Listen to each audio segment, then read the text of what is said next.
नाशिकमध्ये अर्ज मागे घ्यायला आता काही तास शिल्लक आहेत आणि राजकीय घडामोडींना वेग आलेला आहे। गणेश गीते आणि शिवसेनेच्या नेत्यांची पंचतारांकित हॉटेलमध्ये बैठक सुरू आहे। गणेश गीते यांच्यासोबत मंत्री दादा भुसे, अजय बोरस्ते, आमदार किशोर दराडे यांच्यासोबत बैठक सुरू आहे। गोकुळ गीते मात्र नॉट रिचेबल असल्याने सस्पेन्स कायम आहे।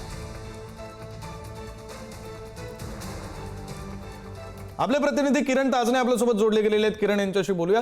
किरण, गणेश गीते यांची प्रतिक्रिया आधीच आली आहे की ते अर्ज मागे घेतील, काही वेळात मागे घेतील, मग आता चर्चा नेमकी कशाची सुरू आहे? आणि दुसरा प्रश्न असा की जरी त्यांनी अर्ज मागे घेतला, गोकुळ गीतेंचं काय, त्या संदर्भातले काही अपडेट समोर येत आहेत?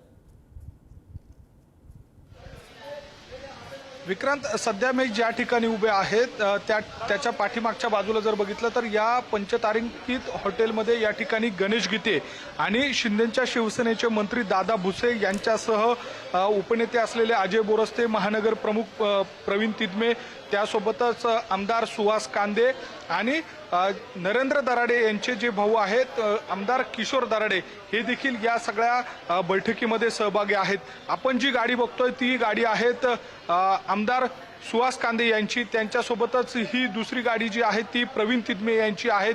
आता ही समोर बघत असलेली जी गाडी आहे ती शालेय शिक्षण मंत्री दादा भुसे यांची आहेत। या ठिकाणी आपण जर बघितलं तर त्यांच्या कामकाजाची एक फाईल देखील आपल्याला बघायला मिळते।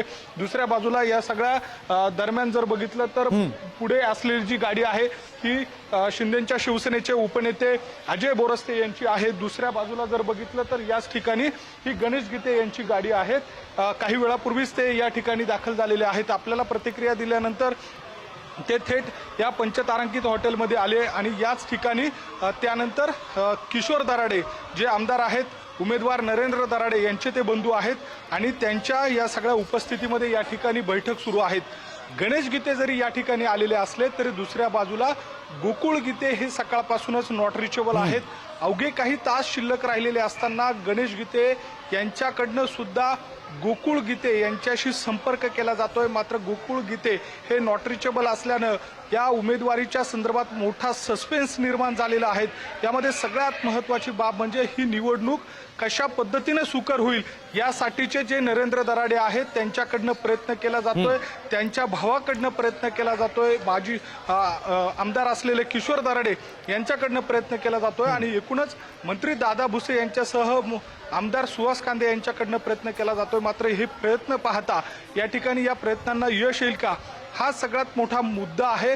अशा सगळ्या परिस्थितीमध्ये आत्ताच्या घडीला राष्ट्रवादीमध्ये जी झालेली बंडखोरी होती त्यामध्ये बोडके असतील, त्यासोबतच महेश दुने असतील, यांचे अर्ज मागे घेण्यामध्ये यश आलेलं आहे। कालच्या दिवशी दिवसभर उदय सामंत यांच्या उपस्थितीत बैठका पार पडल्या, त्यामध्ये त्यांच्या मनधरणीला यश आल्याचं दिसतंय। मात्र गीते यांचा संपर्क होत नसल्यानं नरेंद्र दराडे यांच्या समोर गीतेंचं मोठं आव्हान उभं असण्याची शक्यता आहे।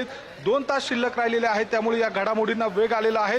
आता या सगळ्या पार्श्वभूमीवर बैठकीमध्ये नेमकी काय खलबतं होतात, विशेषतः गणेश गीते यांच्या संदर्भात काही या सगळ्या माध्यमातून गोकुळ गीते यांच्याशी संपर्क साधला जातो का, हे पाहणं महत्त्वाचं असणार आहे। अगदी खरं आहे किरण, तुम्ही म्हणताय त्याप्रमाणे 2 तास शिल्लक आहेत। या 2 तासामध्ये आणखी काय काय घडामोडी घडतायत, त्यातून नेमकं काय निष्पन्न होत आहे, माघार घेतली जाते का, महायुतीमध्ये नेमकं काय काय होणार, हे सगळं यावर अवलंबून असणार आहे। धन्यवाद तुम्ही दिलेल्या सगळ्या तपशिलांसाठी। वेळोवेळी अपडेट्स घेत राहू।